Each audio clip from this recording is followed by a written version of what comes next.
Et dans ce contexte-là, Raymond Ndombsima est allé assister à l'investiture d'Ali Bongo en 2016. Des gens sont morts, une élection a été volée. Et donc le fait que Raymond Ndombsima aille assister à l'investiture d'Ali Bongo, jusqu'aujourd'hui, lorsque je parle à certaines personnes de Raymond Ndombsima, ils me rappellent ça. Déjà en 2016, il n'a pas voulu participer au processus de désignation du candidat consensuel. Si cette année, il est désigné, est-ce qu'il ne va pas reproduire le schéma de 2016? Parce qu'en 2016, il nous a sorti l'argument « je suis républicain et loyaliste ». La Cour constitutionnelle a annoncé les résultats de l'élection présidentielle. Il n'y a plus de recours. On invite l'ensemble des premiers ministres de la République gabonaise. Le protocole d'État m'adresse une invitation. Je m'y rends.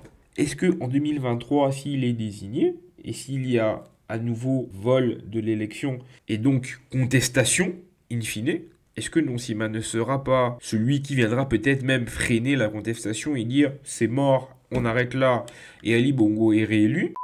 Et donc, sur ce sondage, comme je vous disais, il y a 2687, donc pour être précis, Raymond Ndombsima arrive en tête. Et ce, pas de quelques points. On ne parle pas de 5 points d'avance. Il est donc estimé à peu près 59% des intentions de vote. Alexandre Barraud-Chambrier, 26,1. C'est une contre-performance sans nom.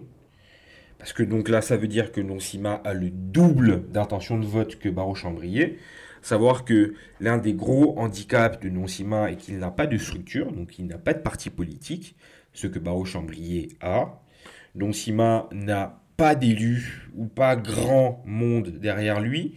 Barraud-Chambrier a 6 ou 7 députés à l'Assemblée nationale, il a des élus locaux, c'est un candidat normalement beaucoup plus armé normalement que Raymond Ndombsima.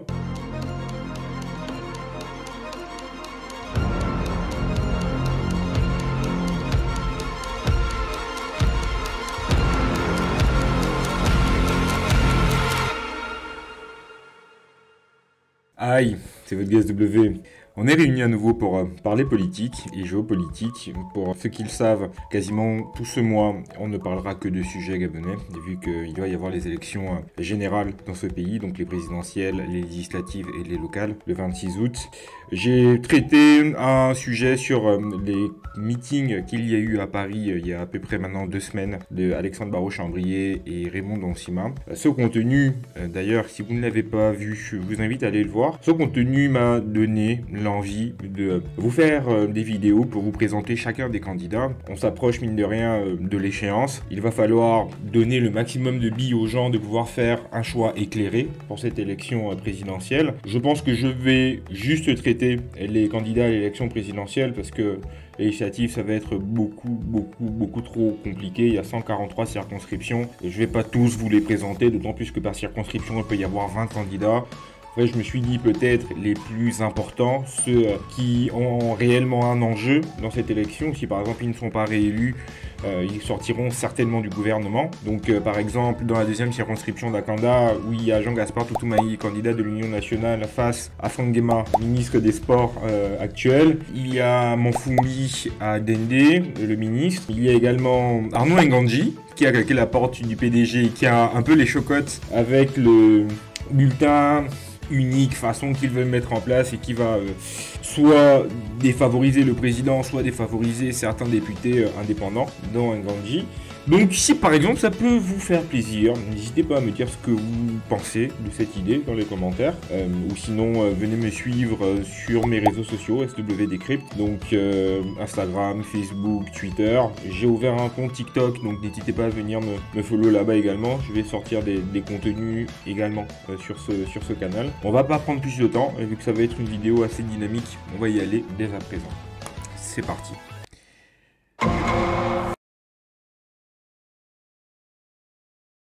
Raymond Ndombsima est né le 23 janvier 1955 à Oyem, dans la région du Wallentem. Il est diplômé en économétrie de l'université de Paris-Dauphine et de Harvard University. Harvard, pour un étudiant gabonais, il a dû être brillant.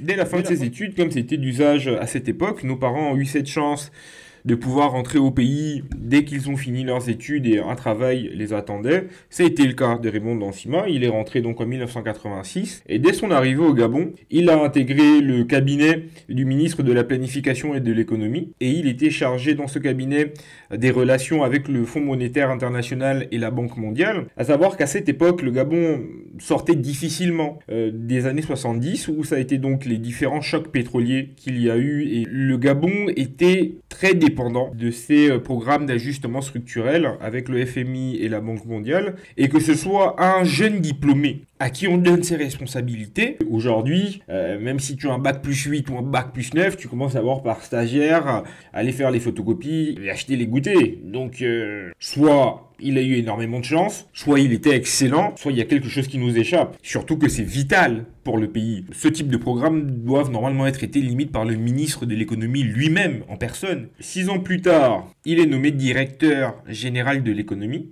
Et il va assumer ses responsabilités en même temps que les responsabilités précédentes qu'il avait. En 1994, on le nomme à la tête de la société Efegab, qui s'occupait donc de la production de caoutchouc. Cette société était quasiment au bord du dépôt de bilan. Et donc Sima a été nommé à la tête de cette société pour la restructurer, faire en sorte qu'elle soit rentable.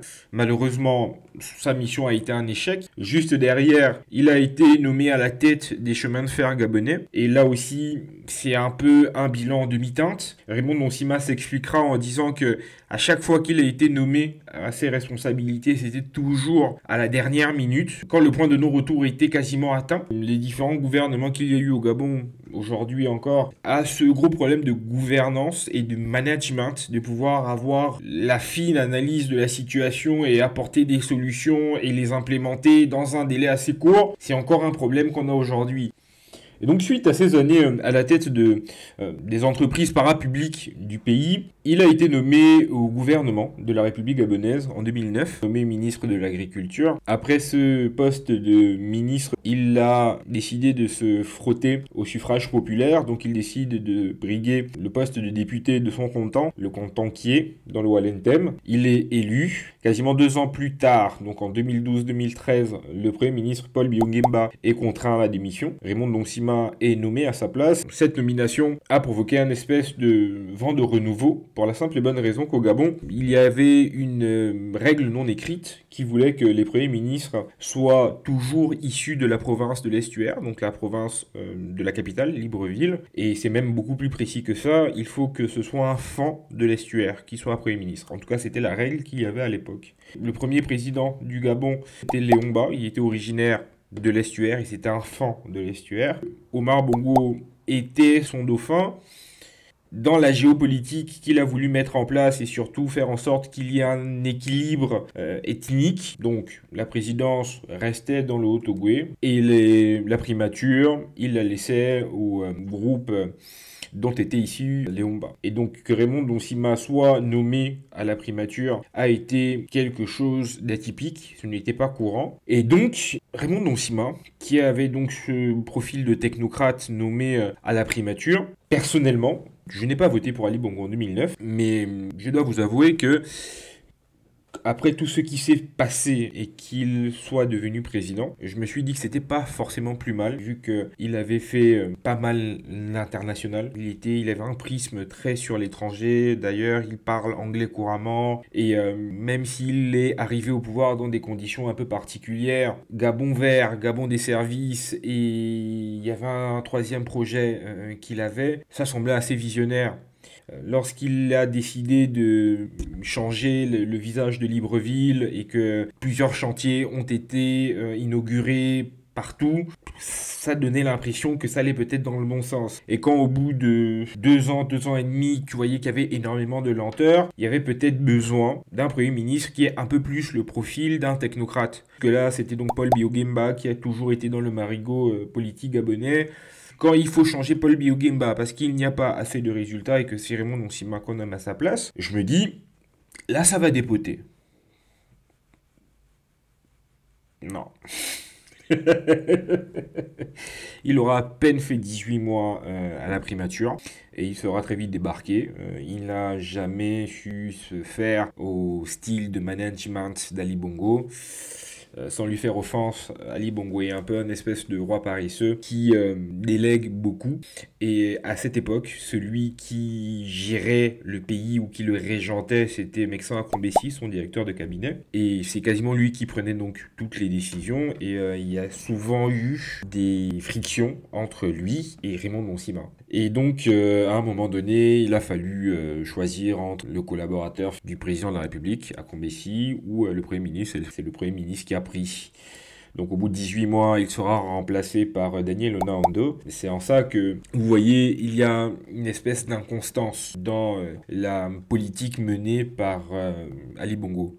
On démet un Premier ministre qui a un profil très politique. Biogemba a d'autres qualités, mais sa qualité numéro un, c'est qu'il a un profil très politique.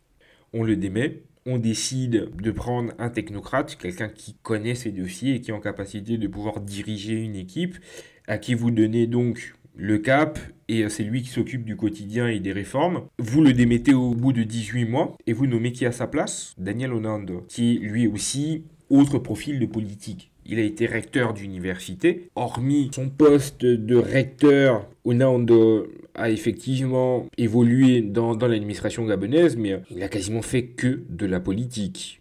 On prend une direction, ah c'est pas ça, on va ailleurs, ah on revient encore à autre chose. Vous allez un peu dans tous les sens. C'est pas lisible.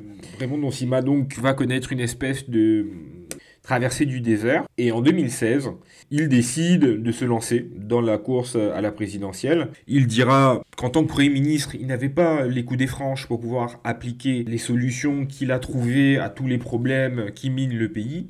Lorsque Raymond Monsima est rentré au gouvernement en 2009, il a également intégré le PDG, le Parti démocratique gabonais. Et donc là, il décide de claquer la porte, mais avec moins de fureur que d'autres avant lui. Par exemple, André Baumam, qui, lui, quand il est parti du PDG, ça a été vraiment un séisme.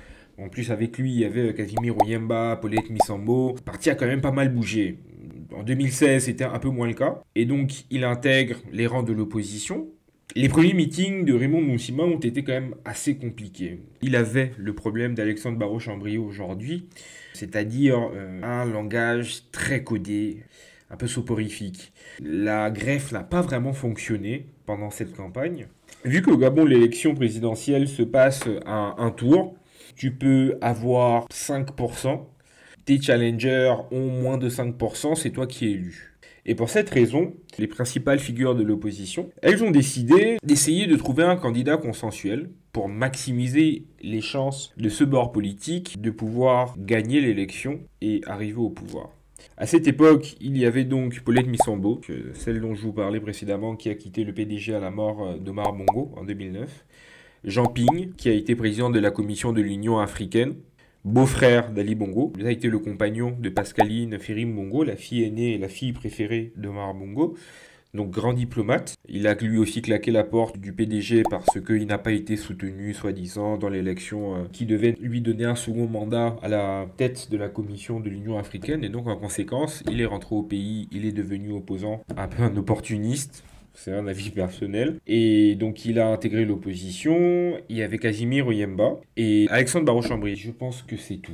Et donc, tout ce monde, avec Raymond Monsima, ont décidé d'essayer de trouver un moyen de désigner un seul candidat pour avoir le maximum de chances de pouvoir remporter l'élection.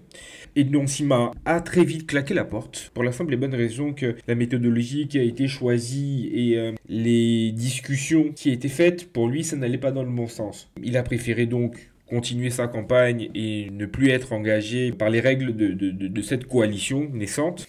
Et cette posture a été dramatique pour sa candidature.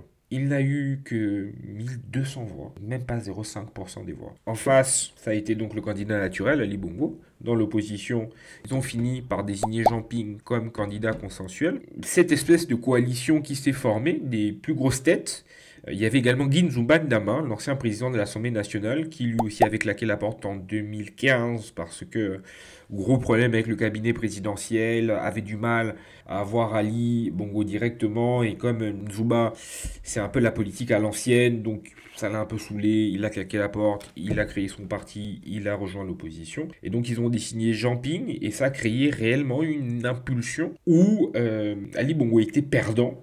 N'eût été les résultats du G2, donc la province natale d'Ali Bongo, le Haut-Ogooué, où on nous a sorti des dingueries, excusez-moi du terme, parce que dans cette élection, on nous a appris, donc les résultats des 8 provinces ont été annoncés, et sur les 8 provinces, Ali Bongo était perdant de quasiment 6 à 7 000 voix, et pour pouvoir rattraper tout cela et gagner l'élection, il fallait impérativement que 99% des votants du G2, donc ceux qui sont allés au mois de mars-avril s'enrôler sur les listes électorales, 6 mois plus tard, 99% de ces gens ont voté à 95% pour Ali Bongo, pile ce qu'il fallait pour lui permettre de gagner l'élection. Donc résultat officiel déclaré par la Cour constitutionnelle, il n'y a eu que 5000 voix d'écart entre Ali Bongo et Jean Ping, après ce cafouillage qu'ils ont fait au G2. Raymond Ndongsima, avec ses 1200 voix et le fait qu'il ait eu une espèce de trajectoire un peu de l'entre-deux, plus avec le PDG mais pas avec l'opposition non plus, il n'avait pas d'espace pour pouvoir s'exprimer, et comme en plus ce n'était pas un showman, ce n'est pas par exemple un Mobam en 2009 qui est pourtant le sécurocrate en chef de Omar Bongo, qui avait fait enfermer les Marcona et Sangui, qui avait fait en sorte que la police aille faire une descente au siège de Pierre Mombundu. Mais comme c'est un fin politique, il s'est déclaré à la candidature présidentielle. Comme il avait une chaîne de télé et qu'il avait de super bons communicants, dont Franck Guéma, qui était son neveu, en bête politique, qu'est-ce qu'il fait? Il se met à genoux à son premier meeting où il demande pardon à la population gabonaise, un peu en mode « Je suis votre enfant, votre fils qui a fait une erreur. Maintenant, moi qui ai servi ce régime, j'ai les clés pour pouvoir le déconstruire. » Il a renversé la table. Mais ça, c'est parce que monstre politique, et qui avait préparé son coup. Mais Ndongsima, pas showman, pas de structure. Il s'est déclaré candidat à la présidentielle. On aurait dit que c'était beaucoup plus une candidature de témoignage, plus de quelqu'un qui veut réellement conquérir le pouvoir. Et donc, de ce fait, il n'y avait pas d'espace politique. Lorsqu'il y a eu cette élection 2016 et que les gens ont manifesté spontanément et que la police a réprimé les manifestations, ils sont allés tirer sur le QG de Jean Ping. Dans le ciel de Libreville, une épaisse fumée noire. Après une nuit de violence, l'Assemblée nationale a été incendiée. Selon des journalistes de l'AFP, plusieurs personnes qui se trouvaient près du bâtiment ont été admises à l'hôpital pour blessures par balle. Certaines affirment avoir été blessées par des forces de l'ordre. Selon le gouvernement, la garde républicaine a pris d'assaut le QG de l'opposition en représailles à l'incendie de l'Assemblée. Sur notre antenne, l'opposant Jean Ping décrit l'assaut. Le QG a été bombardé par hélicoptère et cerné au sol par des troupes de la garde présidentielle, de la police et de mercenaires. Ce scénario se répète depuis 50 ans. L'opposition gagne toujours les élections, mais n'accède jamais au pouvoir. Ces émeutes surviennent après l'annonce de la réélection d'Ali Bongo, avec 49,80% des suffrages, contre 48,23% pour son rival. Pour l'opposition, le président sortant a volé la victoire. Sa courte avance serait selon eux liée à des résultats manipulés dans la province de Haut-Ogooué, fief de l'ethnie Téké d'Ali Bongo. La France, l'Union européenne et les États-Unis exigent, tout comme l'opposition, un recomptage des votes bureau par bureau. Aujourd'hui, on ne sait même pas combien il y a eu de morts, tellement il y a pas mal d'opacité. Et dans ce contexte-là, Raymond Ndongsima est allé assister à l'investiture d'Ali Bongo en 2016. Des gens sont morts. Une élection a été volée. On a tous suivi le processus. Personne ne pourra venir nous dire le contraire. N'eût été le Haut-Ogooué, Ali Bongo ne gagnait pas cette élection. Et même les observateurs internationaux ont fait part de leurs doutes sur les résultats qui étaient annoncés. Et guess what? À cette élection de 2023, il n'y aura pas d'observateur international. Parce que justement, ça leur a tellement coûté il y a 7 ans qu'ils ne peuvent plus se permettre de faire la même chose. Et donc le fait que Raymond Ndongsima aille assister à l'investiture d'Ali Bongo Jusqu'aujourd'hui, lorsque je parle à certaines personnes de Raymond Nonsima, ils me rappellent ça.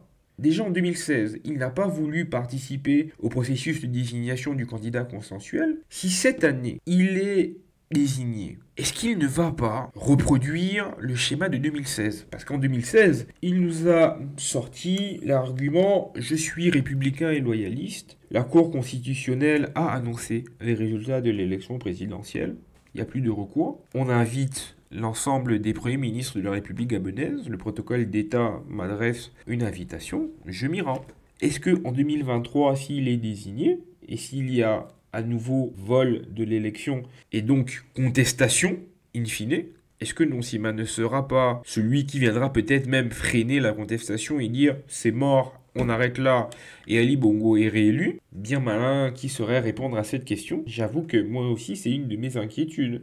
Dans le sens où quand vous entendez un peu le ras-le-bol généralisé qu'il y a dans l'opinion, même si ce n'est qu'une minorité de gens qui sont prêts à aller dans la rue, mais il y a réellement ce besoin de se dire le pays est tellement dans un état critique que si je ne fais rien là maintenant, quitte même à donner ma vie s'il le faut, si ça peut permettre à ma mère, à ma soeur, à mes cousins et à le reste de ma famille et à l'ensemble des Gabonais de vivre mieux, la liberté ça s'arrache. Donc je vais y aller, mais pour ça, il faut un leader qui soit assez charismatique pour créer cette impulsion. Limite, être là au premier rang, lui-même, sa femme, ses enfants, et en mode le peuple derrière, on y va. Et je ne suis là, à ce stade, pas certain que Nonsima ait ce côté puncher, en mode il faut y aller.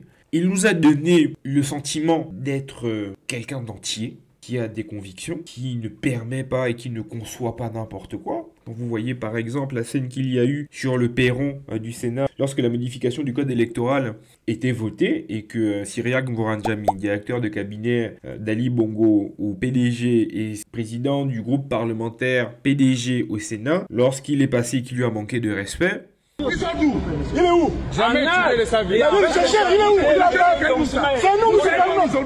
Vous savez pas? Est-ce que vous l'avez jamais là? Est-ce que c'est un homme? Il n'a qu'à sortir. C'est un homme, c'est tu appelles. Je répète à haute voix, si vous ne m'entendez pas. Est-ce que vous l'avez jamais est un homme? Qu'il sorte. Il n'a pas de couilles. C'est moi qui parle. s'il avait été en face de lui, il lui aurait cassé la figure. Il a du caractère, très bien, mais est-ce qu'il acceptera un peu en casse-cou de jouer son va-tout? Dans cette élection de 2023, Nonsima a une certaine hype. Il y a un sondage qui a été fait par Stéphane Zang et d'autres activistes qui essayent d'apporter leur petite participation à ce processus électoral. Donc ils essaient de conscientiser la jeunesse, les gens qui les suivent. Et ils ont donc fait tourner un sondage pour voir quel était le candidat qui était le mieux placé pour pouvoir représenter l'opposition et être le candidat consensuel.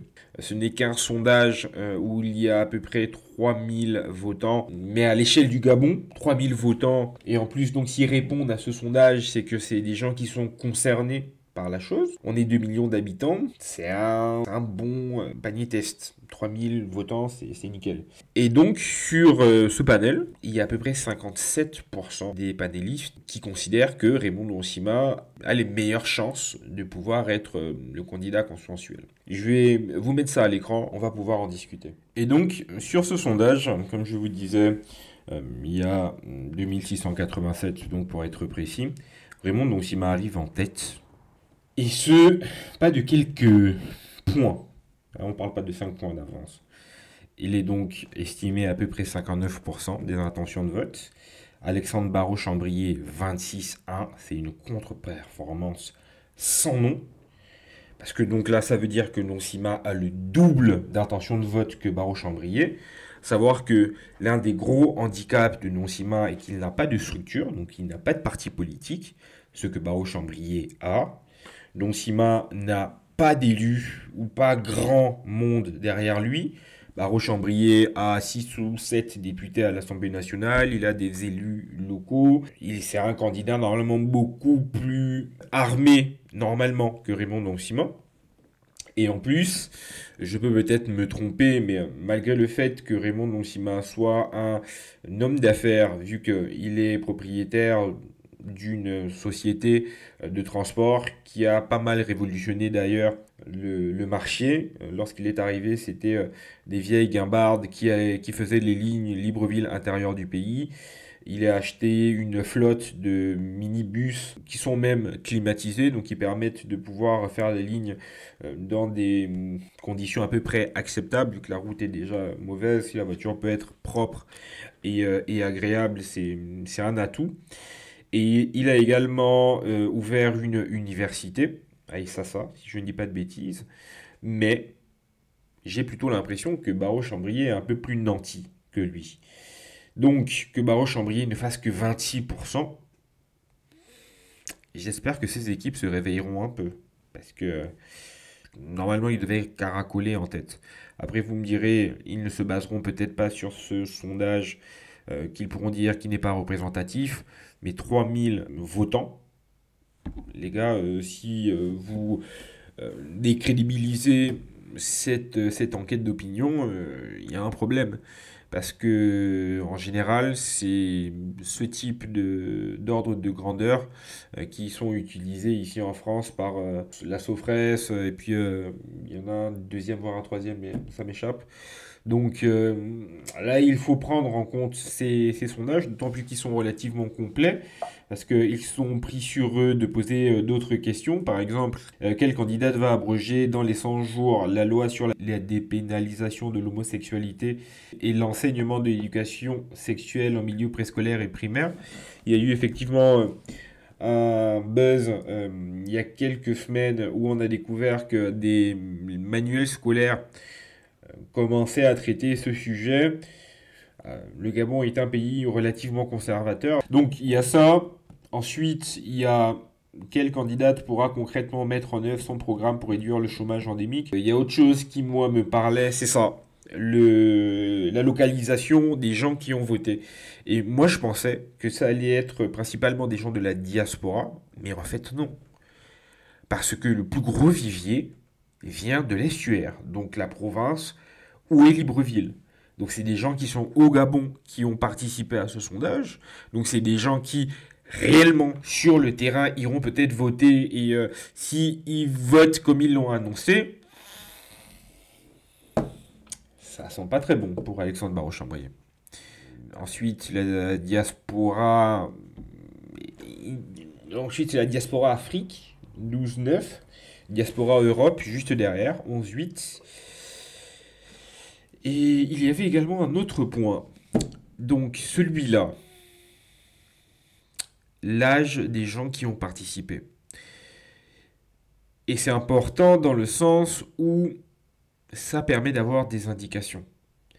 60% de la population, donc 25-9 plus quasiment 20% 18-24, quasiment 20% aussi pour les 30-34, 15% pour les 35-39, donc ça fait à peu près 60% de la population. Et normalement, nos hommes politiques doivent avoir dans leur discours ou dans leurs propositions des choses qui parlent à cette population-là. Et cette population-là a des problèmes d'emploi, des problèmes de logement, des problèmes de transport, des problèmes d'accès au crédit. Quand vous voyez qu'au Gabon, beaucoup de gens vivent encore chez leurs parents, ils sont rentrés au Gabon, ils travaillent, et vous avez même des cadres qui gagnent bien leur vie, mais qui, au départ, sont obligés de continuer à vivre chez les parents. Après, c'est pas forcément dérangeant. Moi, par exemple, dans mon cas, au Gabon, on a une maison et ensuite il y a des dépendances. C'est très souvent sur ce schéma-là que les maisons sont construites au Gabon pour pouvoir justement permettre aux Tanguy de la famille de pouvoir quand même avoir un petit espace qui soit pas trop imbriqué dans la maison pour qu'ils puissent quand même avoir de l'intimité, etc. Donc il y a un problème d'accès au crédit, un problème de logement, un problème d'éducation pour les enfants. Donc il est impératif que les candidats aient un discours ou leur envoie des signaux, essaye de les capter, parce que on ne vous parle pas d'une petite frange de la population, on vous parle de 60% de la population. Et non seulement c'est important d'avoir à les traiter, à les cajoler, mais au-delà de ça, ça vous permet aussi de construire une politique visionnaire. Dans le sens où vous devez donc construire pour l'avenir. Vous devez révolutionner votre pays parce que ces gens qui doivent normalement être une bénédiction, un carburant pour votre croissance et votre économie, plus vous allez savoir les choyer, mieux le pays va se porter. Il va y avoir des infrastructures qui seront entretenues, qui seront de pointe. Plus vous allez avoir un système éducatif qui soit performant, plus vous allez être compétitif et concurrentiel par rapport aux autres cadres du monde. Vous pourrez réellement combattre limite d'égal à égal. Quand vous voyez le Rwanda, par exemple, qui est devenu aujourd'hui un Eldorado, ça a été ça, l'éducation. Le président Kagame n'a pas autant investi dans l'éducation pour le plaisir. Les Gabonais, lorsqu'ils finissaient leur lycée, par le passé, lorsqu'il y avait encore les moyens, les gens allaient en France. En général, les bourses même de l'État vous permettaient d'avoir des prises en charge pour venir faire vos études ici. Lorsque la France est devenue compliquée, ça a été ensuite le Maroc, ensuite la Turquie. Un temps, ça a été l'Afrique du Sud. Il y a souvent eu des phases, des modes. Et maintenant, la mode, c'est le Rwanda. Pour la simple et bonne raison que leur système éducatif est très performant. Ils sont capables de fournir tous les ans un contingent d'élèves de haute tenue. Ça part de l'éducation. Là, à cette élection, les candidats qui vont devoir normalement se différencier un peu des autres, ça va être par leur capacité de proposer et de pouvoir implémenter ce type de réforme.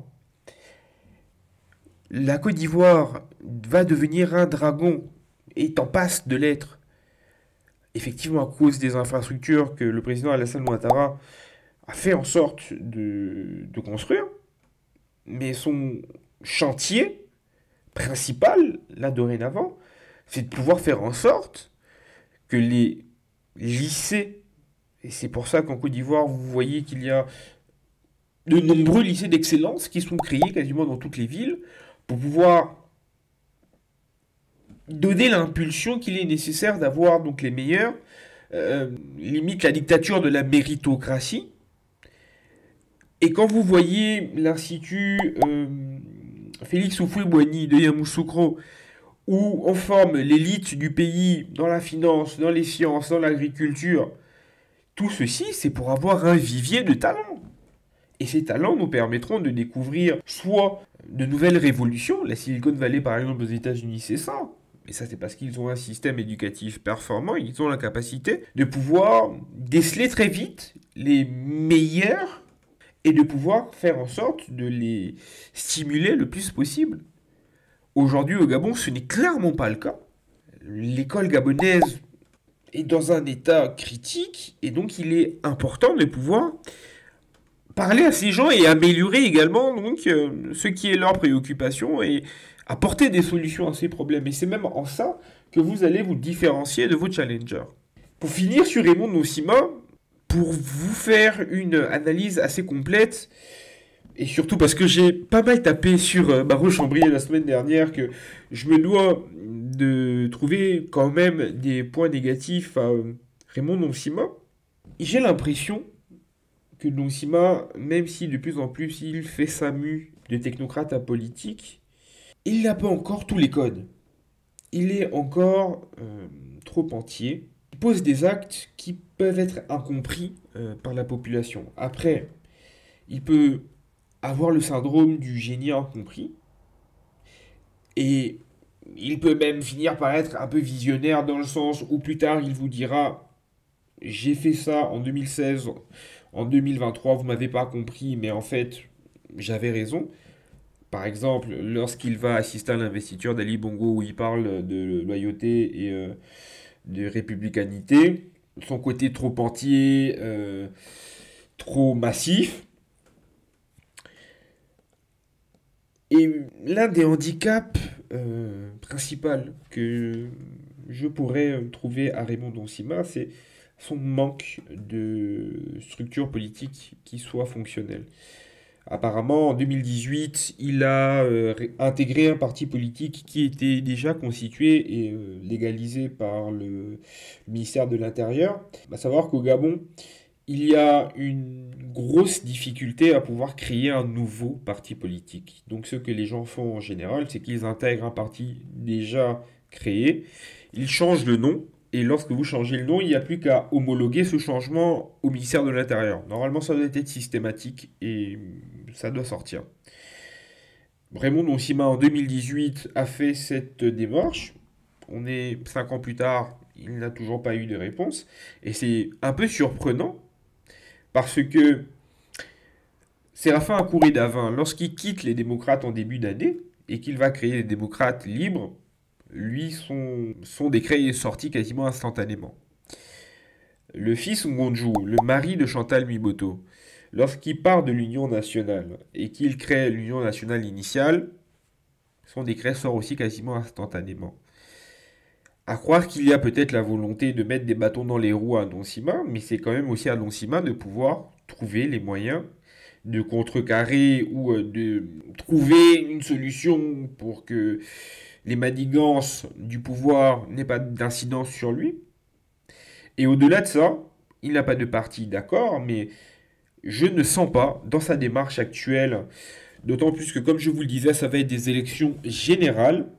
Donc, en plus de la présidentielle, il faut quand même qu'il ait un certain nombre de députés pour lui permettre, au moins s'il devient président de la République, ça lui permettra de ne pas arriver à l'Assemblée nationale tout nu. Passez-moi l'expression. Dans sa démarche actuelle, j'ai pas le sentiment qu'il est en train de pousser des candidats aux législatives, qu'il va les soutenir dans leur circonscription.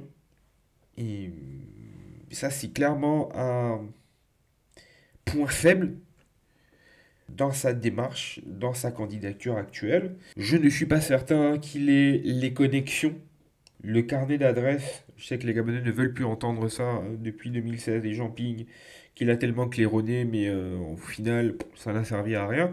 Mais pour être président de la République gabonaise, surtout quand vous voyez tous les besoins qu'il y a dans le pays et toutes les urgences qu'il va falloir gérer, il faut impérativement quelqu'un qui ait déjà eu à gérer des relations diplomatiques par le passé ou qui saura tisser des liens. J'allais dire, Chambrier a un peu des avantages dans le sens où au FMI, il sait à peu près comment ça fonctionne, il connaît des gens, il est le beau-fils du président congolais Sassou Nguesso, son mentor c'est Alassane Ouattara, mais le seul problème de Chambrier c'est qu'il est trop transparent, il n'est pas assez... Enfin, j'ai fait toute une vidéo dessus, ne pas recommencer là, et donc le fait que Donsima n'ait pas eu jusque-là d'expérience de ce côté-là, c'est également un autre point faible, mais après, ça sur le tas, ça se travaille. Quand vous voyez que vous avez des petits putschistes au Burkina Faso ou au Mali qui étaient des soldats jusque-là, mais une fois devenus présidents, ils ont su faire en sorte d'avoir des interlocuteurs. De toute façon, en tant que chef d'un État, alors que tu cherches un interlocuteur, tu finis par le trouver. Bon, peut-être au niveau de la solution, ça viendra peut-être pas avec plus de fluidité.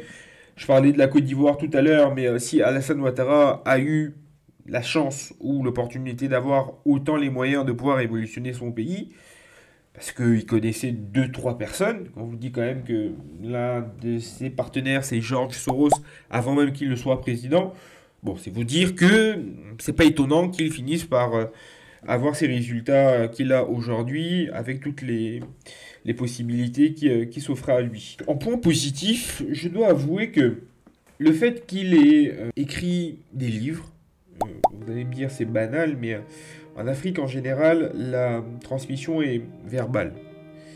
Et on attend justement d'un intellectuel qu'il ait une production intellectuelle. Je disais dans ma précédente vidéo que ce qui est étonnant avec Barreau Chambrier, c'est qu'on dit que c'est un grand économiste, mais Chambrier n'est pas à la tête de plusieurs think tanks où on réfléchit réellement aux solutions du pays, et lorsqu'on arrive au moment où on est calé, on a déjà anticipé, on sait de quoi il s'agit, et puis il n'y a plus qu'à adapter à la situation et au contexte qu'on aura trouvé. Raymond Ndongsima fait en sorte d'être un apport à la collectivité gabonaise. Il donne son avis, il prend position, que ce soit dans ses livres ou dans les posts Facebook qu'il fait. Il essaie de vulgariser le plus possible les bienfaits d'un pays correctement géré et de l'entrepreneuriat. Il a, en plus de Facebook, très tôt attaqué d'autres réseaux sociaux où il y avait pas mal de jeunes comme Instagram, Twitter, TikTok. Mais autant j'ai dit tout ça, autant je n'ai pas le sentiment qu'il soit en capacité d'accéder au palais présidentiel, d'être ce président qui vienne relever tous ces défis et qui vienne ouvrir une nouvelle ère.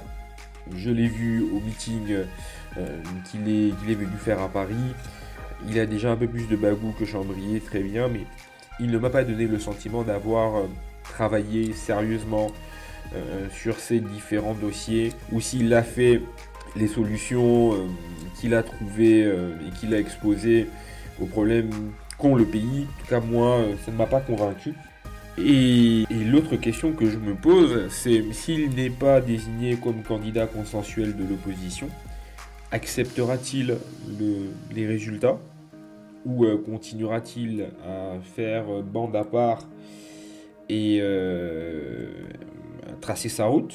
Parce que ces sondages qu'il donne en tête, même si je le répète, ce n'est qu'un sondage sur Facebook, et il peut clairement dire qu'il continue sa route, et si c'est le cas, ça va fragmenter pas mal l'opposition, et ça permettra même au pouvoir de dire que, écoutez, on a bien évidemment gagné parce que l'opposition est totalement divisée, il y a deux blocs, Raymond Ndongsima arrive en deuxième position, et puis nous ça nous convient parfaitement, et on s'arrête là. Donc voilà ce que je souhaitais vous dire sur le candidat Raymond Ndongsima. Si ce format vous a plu et si vous souhaitez impérativement que ce contenu revienne, n'hésitez pas à me le faire savoir. Si ça vous plaît, ce sera donc Alexandre Darroch-Chambrier. Donc j'attends vos avis et vos retours avec impatience. Un petit like si ça vous plaît, partagez la vidéo, vraiment utilisez ce bouton sans modération. Je vous attends sur mes réseaux sociaux et je vous dis donc à plus tard dans la semaine. C'était votre GSW. Peace out.